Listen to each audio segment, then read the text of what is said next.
Hi, I'm Mija, and welcome to Mija on the Mic. Thanks for tuning in.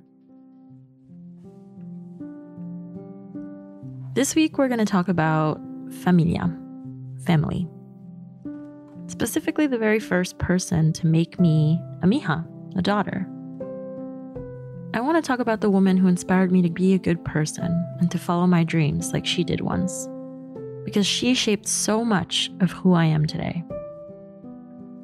So here we go. 10 minutes to tell a real story of Mija and Tatica.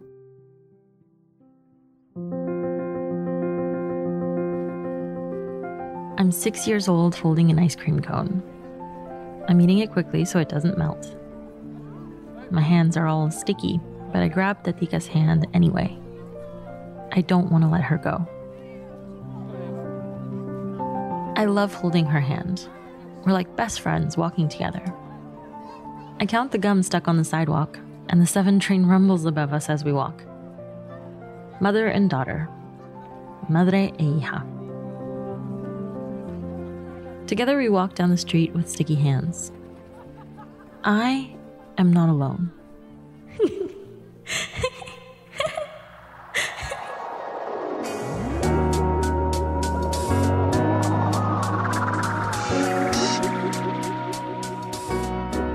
I'm 12 years old, and I can no longer hold Tatica's hand when we walk in the street.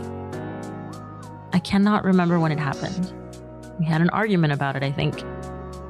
And the compromise was that we link arms instead. I walk the streets of Jackson Heights to go window shopping with her. We call it brujeando. And I want to feel grown up. I want to be alone.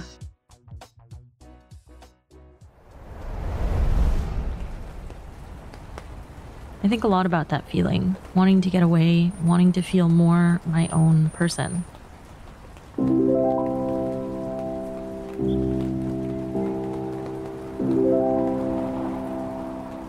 I am 26 years old and I'm at a bus stop on a rainy day. I'm alone, here in Paris. The streets are sticky from the summer rain. I see a little girl with her mom walking in rain boots. She's jumping in the puddles. Her mother is not happy. She keeps trying to hold her hand, but she doesn't like it. I call Tatica.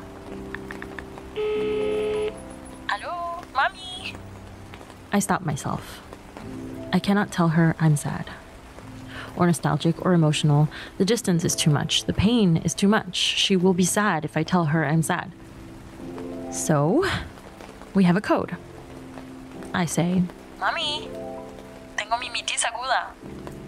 Mimitis is an illness we have invented since I moved away. It means the sad feeling that you get when you miss your mom. The only cure, of course, is to call her. She says, me too. We laugh and talk about her day. She hears the rain, and even though I forgot my umbrella, I tell her, yes, I have one. The truth is, I cannot afford to go home this year. I haven't told her yet. We stand there together, 2 women, parallel holding a phone. Me looking at the streets of Paris, and her looking outside her office window in New York. The bus arrives, and I start whispering on the phone. I don't want to be the loud Spanish speaker on this bus. People stare anyway. So I continue our conversation about shows she watched, about the weather, and then I get off at my stop. I climb the stairs, and she hears that I'm out of breath. She says, enjoy the workout.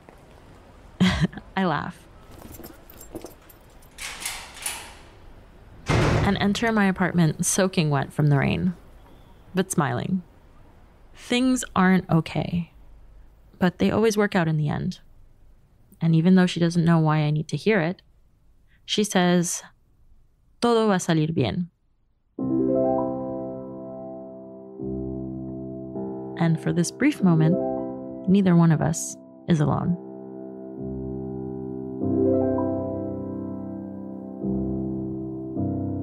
Thanks for listening. This is Mija on the mic, a season of reflection on our shared experiences as daughters of immigrants. Over the next couple of weeks, I'll be sharing stories like these and inviting guests to share theirs. Follow us on Instagram at Mija Podcast and leave us a note if you like this story. Tune in every Wednesday for a new story from Mija. This is a production of Studio Ochenta, a Latina-owned multilingual podcast studio dedicated to raising voices across cultures.